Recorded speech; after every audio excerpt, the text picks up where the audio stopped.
suffit pas de dire la ville est belle, il n'y a pas de problème pour que la ville soit belle et qu'il n'y ait aucun problème.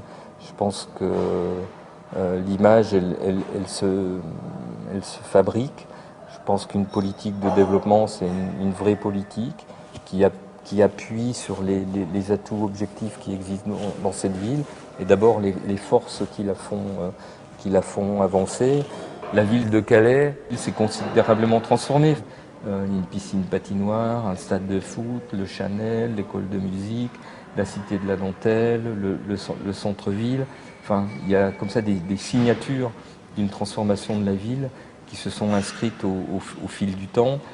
Et quelqu'un qui revient aujourd'hui, qui était là au moment où je suis arrivé, voilà, a face à lui une ville qui s'est considérablement transformée. Et je pense qu'un des enjeux de cette cité, c'est précisément de rentrer dans un cycle urbain, voilà, une urbanité qui n'est encore pas tout à fait là, de mon point de vue.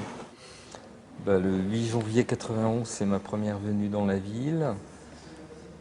J'arrive à 20h par un train qui vient de Lille. Je rejoins le lieu de décision et je suis invité à être auditionné par le conseil d'administration de ce qui ne s'appelait pas à l'époque le Chanel, ce qui s'appelait le Centre de développement culturel. Et c'est ce jour-là où je suis choisi comme directeur de cette structure. Et une fois choisi, dans ma tête, je me dis, là c'est un endroit où je vais faire mes armes, où je vais rester 2-3 ans, et puis après on verra ce qui se passe, ce qui se produit. Il fallait réussir cette salle pour démontrer à quel point peut-être envisager la rénovation des abattoirs était un aboutissement intéressant.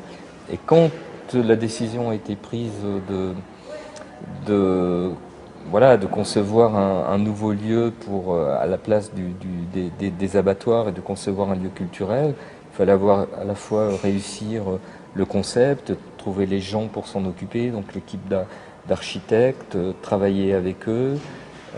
Et aujourd'hui que ce lieu existe, il faut le faire vivre. Non seulement le faire vivre, mais mieux que ça, enfin le développer et le rendre et le mettre en permanence en mouvement.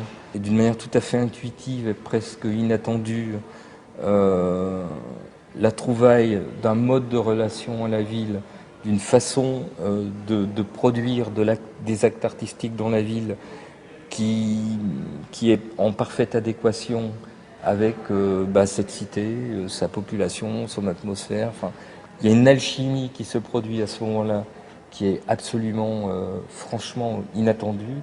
À ce niveau de réponse et à ce niveau d'émotion, c'était voulu, souhaité, rêvé, mais à ce point-là, on ne l'aurait même pas imaginé. Le retard, c'est pas prendre le même chemin que les autres pour essayer de les rattraper. Le retard, c'est peut-être au contraire prendre des raccourcis et ne pas faire les mêmes erreurs que les autres, ou en tout cas être plus dans le temps présent, alors que les autres étaient dans le temps présent des années auparavant, et donc d'avoir comme ça un processus finalement d'accélération.